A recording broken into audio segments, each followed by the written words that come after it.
पापी स्त्री, तेरे गंदे कर्मों की वजह से मैं तेरे घर से जा रही हूँ। क्या आप जानते हैं, कुछ घर ऐसे होते हैं जहाँ माँ लक्ष्मी कभी प्रवेश नहीं करती? हाँ, कुछ छोटी छोटी गलतियाँ ऐसी होती हैं जो लक्ष्मी जी को घर से दूर कर देती है, और जब वह घर छोड़ देती है तो वहाँ बसता है दुख, दर्द और दरिद्रता का साया। आज हम जानेंगे वो कौन से काम हैं जो माँ लक्ष्मी को नाराज कर देते हैं, और कैसे एक स्त्री के कर्म तय करते हैं कि घर में सुख रहेगा या गरीबी। बहुत ही पुराने समय की बात है। एक छोटे से गांव में कुछ ही घर थे। चारों ओर खेत, कच्ची गलियां और मिट्टी की महक। गांव के बीचों बीच घर था सेठ रामदयाल का। रामदयाल कोई बहुत बड़ा जमींदार नहीं था, लेकिन मेहनती और ईमानदार आदमी था। गांव में सब उसे इज्जत से सेठ जी कहते थे। उसका अनाज का छोटा सा व्यापार था जो धीरे धीरे चल निकला था।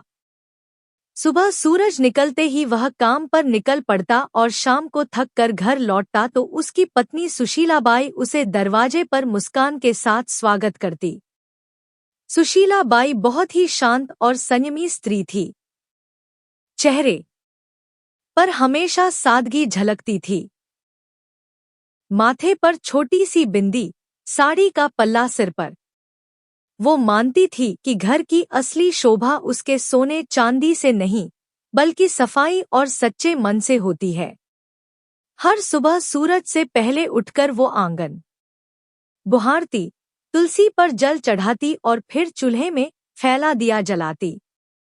उसकी यही दिनचर्या थी। सादगी में भक्ति, भक्ति में अनुशासन। गांव की औरतें अक्सर कहती, सेठानी के घर में तो माँ लक्ष्मी खुद रहती है। रामदयाल और सुशीलाबाई का एक ही बेटा था। अर्जुन अभी बस 20 साल का नौजवान, लेकिन संस्कारों में पला बढ़ा। अर्जुन दिन भर पिता के काम में हाथ बटाता और रात को माँ के पास बैठकर उनकी बातें सुनता। वह माँ से कहता, अम्मा, जब आप तुलसी के पास दिया जलाती हैं, ना लगता है घर में सचमुच देवी उतर आई है। सुशीलाबाई मुस्कुरा देती और कहती, बेटा, देवी तो हर उस घर में रहती है जहाँ सफाई और श्रद्धा होती है। बस उन्हें मानने वाला दिल चाहिए। समय बीतता गया। घर में सब ठीक चल रहा था, लेकिन किस्मत के खेल अजीब होते हैं। एक दिन सुशीलाबाई को हल्का सा बुखार आया। उन्होंने सोचा 2 दिन में उतर जाएगा, लेकिन वह बुखार दिन ब दिन बढ़ता गया। पहले थकान, फिर कमजोरी और धीरे धीरे हालत ऐसी कि वह रसोई तक नहीं जा पाई। रामदयाल ने गांव के वैद्य को बुलाया। वैद्य जी ने नाड़ी देखी, कुछ जड़ी बूटियां दी, लेकिन असर नहीं हुआ। दिन पर दिन सुशीलाबाई की तबीयत बिगड़ती चली गई। घर का माहौल जो पहले हंसी और पूजा की ध्वनि से भरा रहता था, अब सन्नाटे से घिरने लगा। रामदयाल अक्सर रात को आंगन में बैठकर सोचता, क्यों अचानक यह सब हो गया? कहीं मेरी कमाई में कोई गलती तो नहीं, या हमने किसी का मन दुखाया हो? वो ऊपर आसमान की तरफ देखता और मन ही मन माँ लक्ष्मी से कहता, माँ, जो भी भूल हुई हो क्षमा करना। लेकिन जवाब में बस हवा की धीमी सरसराहट सुनाई देती। अर्जुन हर पल माँ के पास रहता, उनके लिए काढ़ा बनाता, सिर दबाता और धीरे धीरे यह समझने लगा कि घर की नींव माँ ही होती है। सुशीलाबाई के बीमार पड़ते ही घर का सारा क्रम बदल गया था। जो रसोई हमेशा चमकती थी, अब वैसी नहीं रही। सफाई में ढिलाई आने लगी। पूजा भी कभी होती, कभी नहीं। धीरे धीरे वह पवित्रता जो घर की पहचान थी, जैसे फीकी पड़ गई। एक रात जब सेठ अपनी पत्नी के सिरहाने बैठा था, उसने कहा, सुशीला, मैं सोच रहा हूँ अब अर्जुन की शादी कर दूं। सुशीलाबाई ने धीरे से आंखें खोली। इतनी जल्दी? अभी तो वह बच्चा है। रामदयाल ने कहा, अब वह बच्चा नहीं रहा। घर को संभालने वाला समय आ गया है और मैं चाहता हूँ कि जब तक तुम हो नई बहू को अपने हाथों से देख लो। यह कहते कहते उसकी आवाज भारी हो गई। सुशीला बाई ने कुछ पल सोचा, फिर बोली, अगर तुम्हें लगता है कि यही सही है तो कर दो। अगले ही दिन उसने तय कर लिया कि वह अपने बेटे के लिए एक सच्चरित्र और संस्कारी लड़की ढूंढेगा जो घर को फिर से वैसे ही सजा दे जैसे उसकी पत्नी ने किया था। गांव में खबर फैल गई कि सेठ रामदयाल अपने बेटे अर्जुन के लिए बहू ढूंढ रहे हैं। चौपालों पर बैठे बुजुर्ग हो या कुएं पर बातें करती औरतें, सबके बीच यही बात घूम रही थी। कोई कहता सेठ जी को बड़ी खानदान की बहू चाहिए होगी, तो कोई जवाब देता नहीं, वह तो सादगी और संस्कारों वाले घर की लड़की ही पसंद करेंगे। धीरे धीरे यह बात पूरे इलाके में फैल गई। हर कोई जानता था कि सेठ रामदयाल अपने बेटे की गृहस्थी बसाने की तैयारी कर रहे हैं। रिश्तों की चर्चा शुरू हुई तो आसपास के गांवों से लोग सुझाव देने आने लगे। हर कोई अपने घर की बेटी की तारीफ करता। सेठ सबकी बातें सुनता, लेकिन हर बार उसके मन में एक ही बात घूमती, सौंदर्य या अमीरी से घर नहीं चलता, घर तो संस्कारों और संयम से बनता है। उसी दौरान उसका पुराना परिचित गोविंद जी मिलने आया। उसने कहा, सेठ जी, मेरे रिश्तेदार के घर एक लड़की है, नाम राधा, सीधी सादी, घर संभालने वाली और बड़ों का आदर करने वाली। मुझे लगता है वह आपके घर के लायक है। सेठ ने कहा, अच्छा, मैं जाकर देख आता हूँ। अगले दिन सुबह वह अकेले ही निकल पड़ा। पहले के जमाने में पिता ही जाकर लड़की देखा करते थे। दोपहर तक सेठ उस गांव पहुंचा जहां राधा का घर था। घर सादा था, आंगन साफ और वातावरण में सादगी थी। राधा के पिता ने आदर से स्वागत किया। बातचीत के दौरान राधा पानी लेकर आई, सिर झुकाए, शांत और संस्कारी। सेठ ने मन ही मन कहा, यही है वह लड़की जिसमें घर बसाने की समझ है। उसी दिन सेठ ने वहीं पर रिश्ता पक्का कर दिया और कहा, अब बस शुभ दिन निकालिए, मैं अपनी बहू जल्द ही घर लाऊंगा। घर लौटकर उसने सुशीला बाई से कहा, मैंने लड़की देख ली, नाम राधा है, स्वभाव बहुत अच्छा है, सूरत में सादगी है, आंखों में आदर झलकता है। सुशीला बाई ने शांत स्वर में कहा, अगर तुम्हें मन से ठीक लगी है तो वही सही, लड़की वही अच्छी जो घर को अपनाए। सेठ ने सिर हिलाया, मन को सुकून मिला है, लगता है अब घर फिर से बस जाएगा। कुछ ही दिनों में रिश्ता तय हो गया। शुभ मुहूर्त निकला और दोनों घरों में खुशी की लहर दौड़ गई। समय बीता और शादी का दिन आ गया। सादगी से मगर पूरे रीति रिवाजों के साथ विवाह हुआ। राधा अब सेठ रामदयाल के घर की बहू बन चुकी थी। शादी को कुछ हफ्ते बीत चुके थे। घर में नई रौनक थी। सब कुछ जैसे फिर से जीवंत हो उठा था। राधा सुबह जल्दी उठती, आंगन में जल छिड़कती, तुलसी को प्रणाम करती और रसोई में मां अन्नपूर्णा का भोग तैयार करती। सुशीला बाई के चेहरे पर सुकून था। उन्हें लगता था जैसे घर में मां लक्ष्मी खुद आकर बस गई हो। लेकिन जैसे जैसे दिन बीते, राधा की आदतें बदलने लगी। वह अब सुबह देर तक सोने लगी और कुछ ही दिनों में आंगन की सफाई का समय बदल गया। पहले सूर्योदय से पहले झाड़ू की आवाज आती थी, अब सूरज ऊंचा चढ़ आता था। तब भी आंगन में बिखरे पत्ते वैसे ही पड़े रहते। एक सुबह सुशीला बाई तुलसी पर जल चढ़ाने निकली तो देखा कि झाड़ू कोने में पड़ी है और राधा अभी तक नहीं उठी। वे कमरे में गई और धीरे से बोली, बेटी, अब तो सूरज आंगन तक आ गया, उठ जा, घर की रौनक सुबह की सफाई से शुरू होती है। राधा ने नींद आंखें खोली और बोली, माँ जी आज बहुत नींद आ रही थी, बस थोड़ा और सोने दीजिए। सुशीला बाई ने कहा, बेटी देर तक सोने से मन में सुस्ती आती है और जब मन सुस्त हो जाए तो लक्ष्मी जी भी घर का रास्ता भूल जाती है। सुबह की हवा और सूरज की किरणें घर की बरकत होती हैं, इन्हें यूं मत खो। राधा ने हल्की मुस्कान दी, मांझी मैं कल से ध्यान रखूंगी। लेकिन अगले दिन वही हुआ। सूरज निकला, आंगन में सन्नाटा रहा और तुलसी की मिट्टी सूखी पड़ी थी। कुछ दिनों बाद एक और बात हुई। राधा झाड़ू लगा रही थी, तभी झाड़ू गलती से उसके पैर से लग गई। सुशीला बाई ने देखते ही आवाज लगाई, राधा बेटी झाड़ू को पैर मत लगाना, यह मां लक्ष्मी का प्रतीक होती है। राधा ने हंसते हुए कहा, अरे मां जी, यह तो बस झाड़ू है, गलती से लग गया, अब इसमें क्या अपशकुन। सुशीला बाई ने झाड़ू उठाकर दीवार के पास रखते हुए बोला, बेटी यही तो गलती है। जब इंसान छोटी बातों को हल्के में लेता है तब बड़ी बरकतें उससे रूठ जाती हैं। झाड़ू सिर्फ सफाई का औजार नहीं, यह लक्ष्मी जी का आशीर्वाद है जो गंदगी दूर करती है।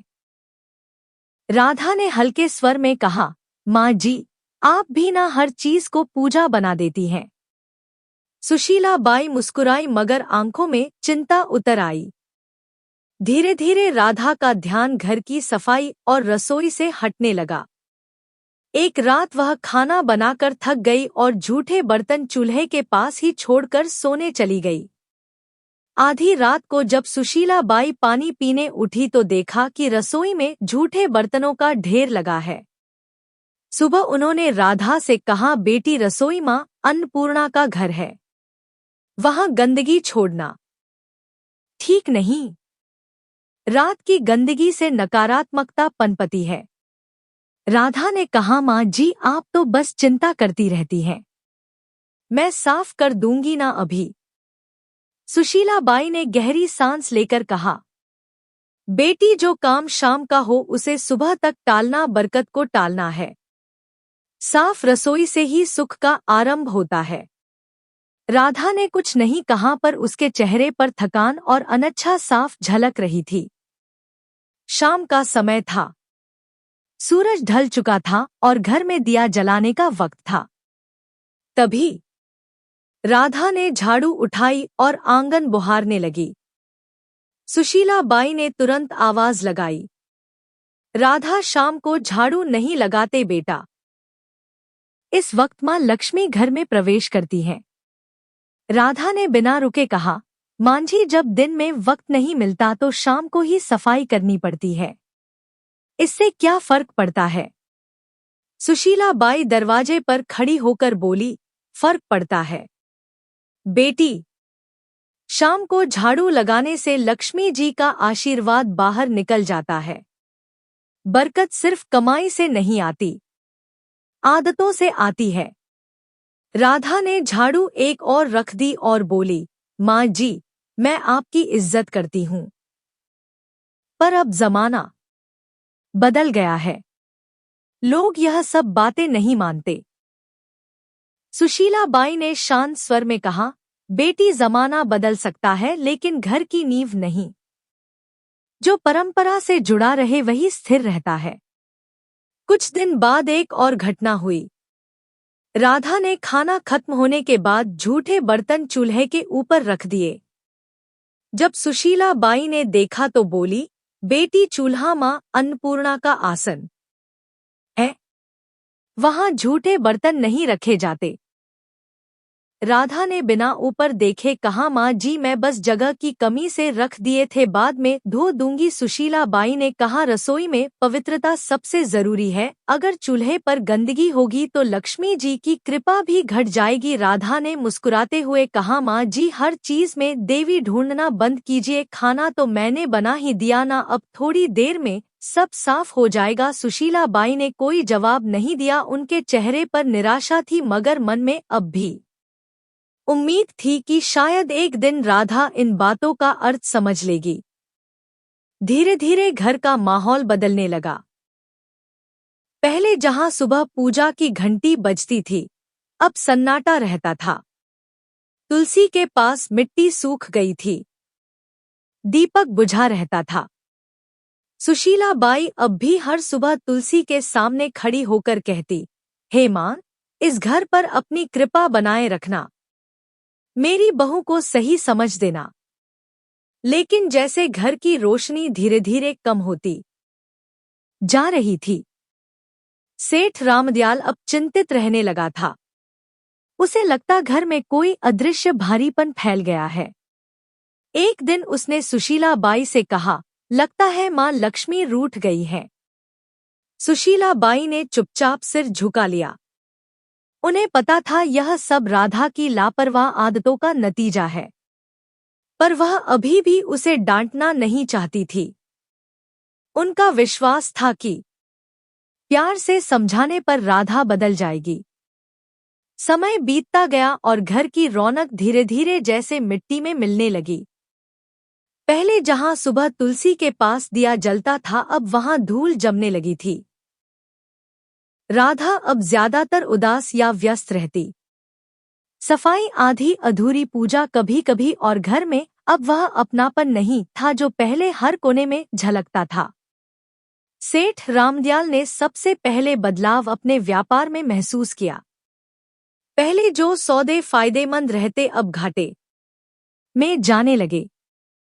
गोदाम में अनाज में कीड़े लग गए, कुछ सौदे अटक गए और पुराने ग्राहक धीरे धीरे दूर होने लगे। सेठ कई रातें जागकर हिसाब किताब देखता, मगर समझ नहीं पाता कि गलती कहाँ हो रही है। एक शाम उसने सुशीला बाई से कहा, सुशीला, अजीब बात है, अब काम में मन नहीं लगता, जैसे बरकत कहीं गुम हो गई हो। सुशीला बाई ने धीमे स्वर में कहा, बरकत तब गुम होती है जब घर की पवित्रता कम होने लगे। मां लक्ष्मी वहां नहीं टिकती जहां गंदगी और लापरवाही घर कर जाए। सेठ ने गहरी सांस ली। तू कहना चाहती है कि वो आगे नहीं बोला, लेकिन दोनों की नजरें एक ही दिशा में उठी, राधा की ओर। राधा भी यह सब देखती थी, पर उसे लगता कि यह बस समय की मार है। एक दिन जब सेठ गुस्से में बोला, हर काम उल्टा क्यों हो रहा है, तो राधा ने कहा, पिताजी, यह सब अंधविश्वास है। व्यापार में उतार चढ़ाव तो होते रहते हैं। सेठ ने आंखें तरेरी। तू नहीं समझेगी बहू, जब घर की औरतें रीति भूल जाती हैं, तब घर की बरकत खुद रास्ता भूल जाती है। उस दिन के बाद से माहौल और भारी हो गया। घर में छोटी मोटी चीजें टूटने लगी। राधा ने ध्यान देना बंद कर दिया था। झाड़ू वहीं कोने में पड़ी रहती। रसोई में बर्तन कभी साफ नहीं रहते। सुशीला बाई अब ज्यादातर चुप रहने लगी थी। वो हर शाम तुलसी के पास बैठकर मन ही मन कहती, हे माँ, अब कुछ तू ही कर। एक रात तेज हवा चली और आंगन में रखा दीपक बुझ गया। उसी पल गोदाम से खबर आई, सेठ जी, आग लग गई। सेठ दौड़ा, पर बहुत देर हो चुकी थी। गोदाम का आधा अनाज जल चुका था। गांव वाले कहते, ऐसा तो पहले कभी नहीं हुआ था। रामदयाल वहीं बैठ गया, माथे पर हाथ रखकर बोला, लगता है मां लक्ष्मी ने सच में मुंह मोड़ लिया है। घर लौटते समय उसकी आंखों में आंसू थे। उस रात घर में कोई नहीं बोला। सेठ के दिल में पहली बार यह एहसास बैठ गया था, अब अगर कुछ नहीं बदला तो इस घर की खुशियां कभी वापस नहीं आएंगी। सेठ की मेहनत, नाम और इज्जत सब एक साथ डूब गए। घर का माहौल भी अब बदल चुका था। पहले जहां हर सुबह पूजा की घंटी और तुलसी की खुशबू होती थी, अब वहां सन्नाटा था। सेठ रामदयाल दिन रात चिंताओं में डूबा रहता। रात को अक्सर बरामदे में बैठकर बुदबुदाता, माँ लक्ष्मी कहाँ चली गई तू? एक शाम सेठ घर लौटा। चेहरा गुस्से से लाल था। वह आंगन में बैठ गया और एकदम से बोला, बस अब और नहीं सह सकता मैं यह सब। सुशील अब्बाई चौकी। क्या हुआ जी? सेठ ने जोर से कहा, क्या बताऊं, सब खत्म हो गया। मेहनत, इज्जत, कारोबार सब झलकर राख हो गया। और मैं जानता हूं यह सब किसकी वजह से हुआ है। उसकी नजर राधा पर टिक गई जो पास ही खड़ी थी। राधा सकपका गई। धीमे स्वर में बोली, पिताजी, मुझसे क्या गलती हुई है? मैं तो हर दिन अपने काम करती हूँ। सेठ का स्वर भारी और कांपता हुआ था। काम तूने घर का रूप बदल दिया बहू। ना सफाई, ना श्रद्धा, ना सुबह का दीपक। जब औरत घर की मर्यादा भूल जाए तो लक्ष्मी जी भी उसका साथ छोड़ देती है। जिस दिन तू इस घर में आई उसी दिन से बरकत घटने लगी। राधा की आंखें भर आई। वो रोते हुए बोली, मैंने किसी का बुरा नहीं चाहा पिताजी। मैंने बस अपने ढंग से जीने की कोशिश की। अगर पूजा में देर हो जाए या सफाई में कमी रह जाए तो क्या सारी विनाश की जड़ मैं ही हूं? सेठ गुस्से से उठा और बोला, हाँ, क्योंकि घर की नींव औरत के कर्मों से टिकती है। अगर वो ही ढीली हो जाए तो पूरा घर ढह जाता है। तेरे आने के बाद से ना शांति बची ना बरकत। अब मैं तुझे कुछ और नहीं कह सकता। बस इतना कि इस घर से जा राधा, जा और अपने कर्मों पर खुद विचार कर। राधा स्तब्ध रह गई। उसने कांपती आवाज में कहा, माँ जी आप तो कुछ कहिए, क्या सच में मेरी ही वजह से यह सब हुआ? सुशीला बाई की आंखों में आंसू थे लेकिन शब्द नहीं निकले। राधा के गालों पर आंसू लुढ़क पड़े। सेठ ने कड़क स्वर में कहा, अब इस दहलीज को पार मत करना जब तक मन और घर दोनों पवित्र ना हो जाए। राधा ने बिना कुछ बोले सिर झुकाया। उसने धीरे से दहलीज पार की। वही दहलीज जहां से कुछ महीने पहले उसने पहली बार कदम रखा था। और राधा बिना कुछ कहे, बिना किसी सामान के आंसुओं से भीगी साड़ी में उस घर से निकल गई। कदम भारी थे लेकिन मन में एक संकल्प जल रहा था। अब वह मां लक्ष्मी से क्षमा मांगेगी, चाहे इसके लिए उसे खुद को मिटाना ही क्यों ना पड़े। रात ठंडी थी। रास्ता सुनसान। गांव से बाहर निकलते ही घना जंगल शुरू हो गया। पेड़ों की छाव में चांद की किरणें भी मुश्किल से पहुंचती थी। वह एक पुराने बरगद के नीचे बैठ गई। आंसू रुक नहीं रहे थे मगर भीतर एक अजीब सी दृढ़ता थी। उसने हाथ जोड़कर कहा, माँ जब तक आप दर्शन नहीं देंगी मैं ना अन्न ग्रहण करूंगी ना जल। रात बीती, दिन निकला। भूख ने शरीर तोड़ दिया पर उसका मन और मजबूत होता गया। तीसरे दिन जब सूरज ढलने को आया तो चारों ओर अचानक हल्की रोशनी फैलने लगी। राधा ने आंखें खोली। सामने सुनहरी आभा थी और उस आभा से निकला एक दिव्य स्वर। राधा वह कांपते हुए उठी। मां लक्ष्मी, क्या सच में आप मेरे सामने हैं?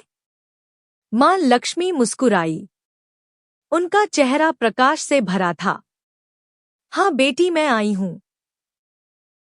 तेरा आह्वान सच्चा था। तेरी पश्चाताप ने मुझे यहाँ खींच लाया। पर बता तू दुखी क्यों है? राधा जमीन पर झुक गई। आंसुओं से भरे स्वर में बोली, मां मुझसे बहुत गलती हुई। मैंने आपकी परंपराओं को अनदेखा किया। सासू जी की बातों को पुरानी मान्यता समझा और अब मेरे कारण सब नष्ट हो गया। कृपा कर बताइए मां, आखिर मैंने कौन कौन सी भूल की? मां लक्ष्मी का स्वर मधुर था लेकिन गंभीर। बेटी सुन, जब कोई स्त्री इन गलतियों को करती है तब मैं स्वयं उस घर से दूर चली जाती हूँ। फिर उन्होंने अपनी उजली हथेली उठाई और एक एक करके बताया। पहली गलती उन्होंने कहा, जब कोई स्त्री झाड़ू को पैर से लगाती है तो वह मां लक्ष्मी का अपमान करती है, क्योंकि झाड़ू ही स्वच्छता और समृद्धि का प्रतीक है। दूसरी गलती, जब झूठे बर्तन चूल्हे पर रखे जाते हैं तो अन्न की देवी मां अन्नपूर्णा नाराज होती है। जहां अपवित्रता रहती है वहां मैं प्रवेश नहीं करती। तीसरी गलती, जब दहलीज पर बैठकर भोजन किया जाता है तो वह स्थान जो स्वागत और आशीर्वाद का होता है अशुद्ध हो जाता है। मैं दहलीज से लौट जाती हूँ। चौथी गलती, जब शाम के समय झाड़ू लगाया जाता है तो वह मेरे आगमन के समय मुझको ही घर से बाहर निकाल देता है। पांचवी गलती, जब स्त्रियां देर तक सोती हैं और सूरज के निकलने के बाद भी घर बंद रहता है तो आलस्य के कारण घर की ऊर्जा नष्ट होती है। मैं ऐसे घरों में नहीं ठहरती। छठी गलती, जब आंगन की सफाई नहीं होती तो वहां नकारात्मकता फैलती है और मैं वहीं से लौट जाती हूँ जहां गंदगी देखती हूँ। सातवीं गलती, जब झूठे बर्तन रात भर रसोई में पड़े रहते हैं तो वह अंधकार को बुलाते हैं और मैं ऐसे घरों से विदा ले लेती हूँ। आठवीं गलती, जब किसी के सामने दरवाजे को पैर या थोक से ठोका जाता है तो वह घर की मर्यादा को चोट पहुंचाता है।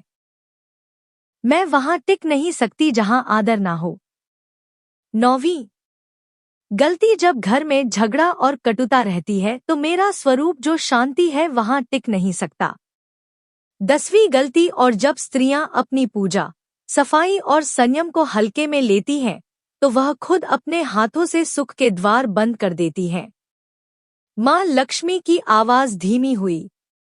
याद रखो बेटी, मैं हमेशा वहीं बसती हूँ जहां स्वच्छता, श्रद्धा और सच्चा मन होता है। यह रीति नहीं, जीवन का संतुलन है। राधा की आंखों से आंसू रुक नहीं रहे थे। उसने कांपते हुए कहा, मां अब समझ गई। घर की रौनक सजावट से नहीं, आदर और पवित्रता से आती है। मां लक्ष्मी मुस्कुराई। तूने गलती मानी है, अब तेरा घर फिर उजलेगा। जा बेटी, अपने ससुराल लौट जा। तेरे लौटते ही बरकत भी लौटेगी। इतना कहकर देवी का रूप धीरे धीरे प्रकाश में विलीन हो गया। राधा ही झुकी रही, हाथ जोड़कर बोली, मां, मैं आपका वचन निभाऊंगी। अब इस जन्म में फिर कोई ऐसी भूल नहीं करूंगी।